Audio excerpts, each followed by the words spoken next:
తన బిడ్డల గురించి. తల్లి పట్టించుకోకుండా ఉంటుందా బిడ్డని?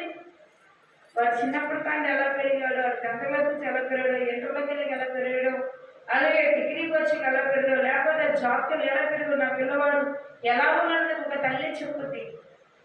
ఆ తల్లి తన ఉపదేశం నడపని తల్లి నేర్పించినది అయితే ఆ కుమారుడట చేయబట్టి నడిచిన వాడు అవుతాడు. అందుకే అతడు ఎలా ఉంటాడంటే, వినిమగల చెవి చూడగల కన్ను, ఈ రెండు యెహోవాకు కలగ చేయనివే.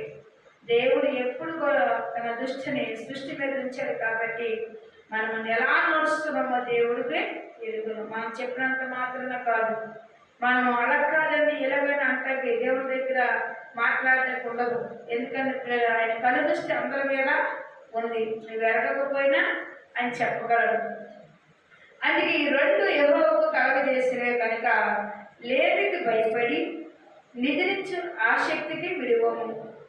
చూసారా, లేమికి భయపడము. నువ్వు అన్నింటి కంటే ఆర్థికంలో ఉన్నప్పుడే కష్టాన్ని అనుభవం కొంతమంది అర్థమవుతాయి. కొంతమంది ఏమన్నా ఇంటి కష్టాలు బిడ్డలకు తెలియపరుస్తారు. మనకు స్థితిగతులు ఇవి నాయన, మనకి ఈ ఆస్తులు ఉన్నాయి, ఇవి ఈ అప్పులు ఉన్నాయి, మనం రోజు వెళ్తేనే మనకి భోజనం నాయన అని చెప్తారు. తల్లిదండ్రి బిడ్డలకి అది ఎప్పుడు నేర్పించారో వాళ్ళ కష్టకాలం అందు వాళ్ళ పరిస్థితి తల్లిదండ్రులు చూసి వీళ్ళు నేర్చుకుంటారు. వీళ్ళు జాగ్రత్త కలిగి ఉంటారు. ఎందుకంటే వాళ్ళకి ఏం తెలిసింది, కష్టం అంటే ఇంట్లో ఎలా ఉందో తెలిసింది, తల్లిదండ్రులు ఎలా ఉపదేశం నడుస్తున్నారో తెలిసింది. అదే ఉపదేశం కొంతమంది అయితే ఎలా ఉన్నా సరే వాళ్ళకు 100 రూపాయలు ఇచ్చి నువ్వు బయట తినేసే, నీకేమి ఉన్నాం కదా, శుభ్రం చదువుకుంటున్నా, చదువుకోడు. ఈ 100 తీసుకెళ్ళి తినేటప్పుడు నలుగురు తీసుకెళ్ళి ఎంజాయ్ చేస్తారు. అది ఏం తెలియట్లేదు. ఇంట్లో కష్టం అంటే ఏంటో అతనికి తెలియదు.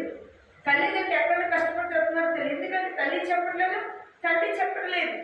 బిడ్డల కథ మన కష్టాలు చెప్పాలి, మన అనుభవాలు నేర్పించాలి. పక్షి ఏ విధముగా అయితే ఆహారం తెచ్చినప్పుడు అదే తన రెక్కలు రానప్పుడంట మాంసముద్దలు తీసుకొచ్చి దాన్ని పెడతాడు. పెట్టినప్పుడు తన భుజాల మీద ఆ పక్షికలను ఎక్కించుకొని ఇలా ఎగరాలని నేర్పించుద్దంట. నువ్వు ఎలా తినాలి తెలుసా, ఇదిగో చిన్న మాంసపు ముక్కలు తీసుకొచ్చి దాన్ని పొడిచి పొడిచి పొడిచి పొడిచి ముక్కలు తునకలు చేసి తన నోట్లో పెడతాంట. ఈ ఆహారం నువ్వు ఎలా తెచ్చుకోవాలి తెలుసా, నీకు నువ్వే కష్టపడి తెచ్చుకోవాలి.